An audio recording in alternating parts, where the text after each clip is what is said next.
These are some Dinar Guru updates. Starting off with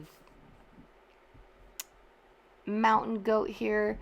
Mountain Goat says, I am attempting to stay in close contact with the CBI during this revaluation process.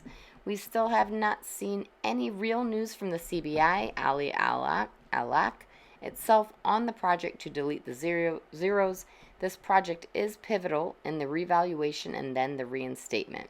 So why is the CBI staying so quiet if they plan to reinstate the dinar anytime soon? I can't figure out why the reinstatement has not already occurred. All the outward signs are way too obvious now. Is there still something to do? Since my contact in the CBI assured me the green light has been given a week ago, why are we still sitting here? My only guess is that maybe the CBI wants to revalue one more time closer to 1,000. Militiaman says the budget is an investment budget and they have not exposed it yet. They voted on it on the 12th last month. The 21st went into the Gazette and they still have not opened it. Vital project of getting their money and disbursements is what we're waiting for. What we're hoping and expecting to see is a change in the exchange rate will be applied to their budget, which we believe there's a clause in the budget that allows for adjustments to the budget whenever necessary. All right, Mark Z via PDK says, everyone I talk to is squarely expecting things to happen on the 5th. We will watch and see if anything happens in the morning. If by any chance we get breaking news today, I will let you all know. Would be a good time to squeeze in the RV. Nobody is expecting it today.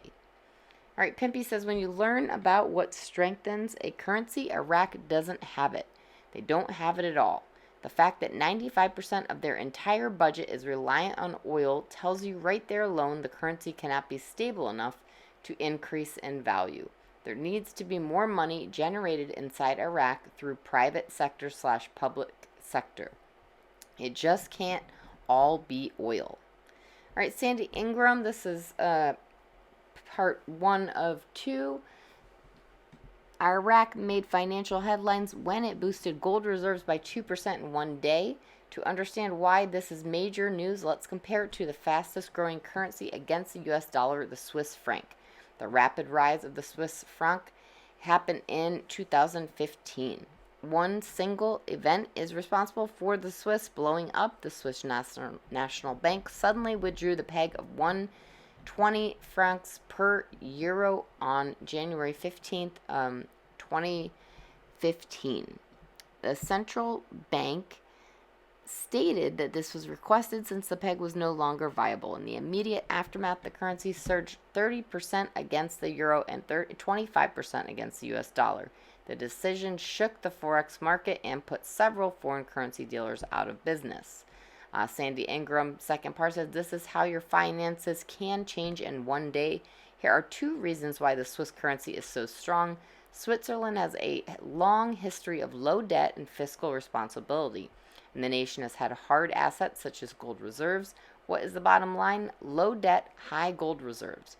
According to Statista, Iraq has extremely high debt. The national debt is estimated $210 billion US dollars by 2028. This is why Iraq booting its gold reserves by 2% in one day is breaking news and good news for Iraq. Once Iraq finds a path to reduce debt and increase revenue outside of the oil industry, its currency will increase in value. All right, Walking 6 says, after the new exchange rate goes 1 to 1. Sorry about that. The dogs were barking. After the new exchange rate goes to 1 to 1, this 64 trillion dinar budget would be on par with 64 billion dinars. Notice that's dinars to dinars. That would be equivalent to 64 billion as well. And Frank 26, question, will the float go fast or slow? In my opinion, it's going to go at the speed of light. It's like a man that was in prison for 50 years and he comes out, he's going to do everything he couldn't do in prison at the speed of light. All right, lastly, from Mountain Goat article, quote, Iraq accession to the World Trade Organization, the WTO, quote, Iraq's accession as a full member of the World Trade Organization is regularity in the global financial system in accordance with the criteria for liberalizing financial services, unquote. Then yet more of the same good news, and I quote, access to foreign transfers in foreign currency to the real beneficiary and compliance with the standards of the global financial system, unquote. Mountain Goat says, yes, Iraq is now a full member.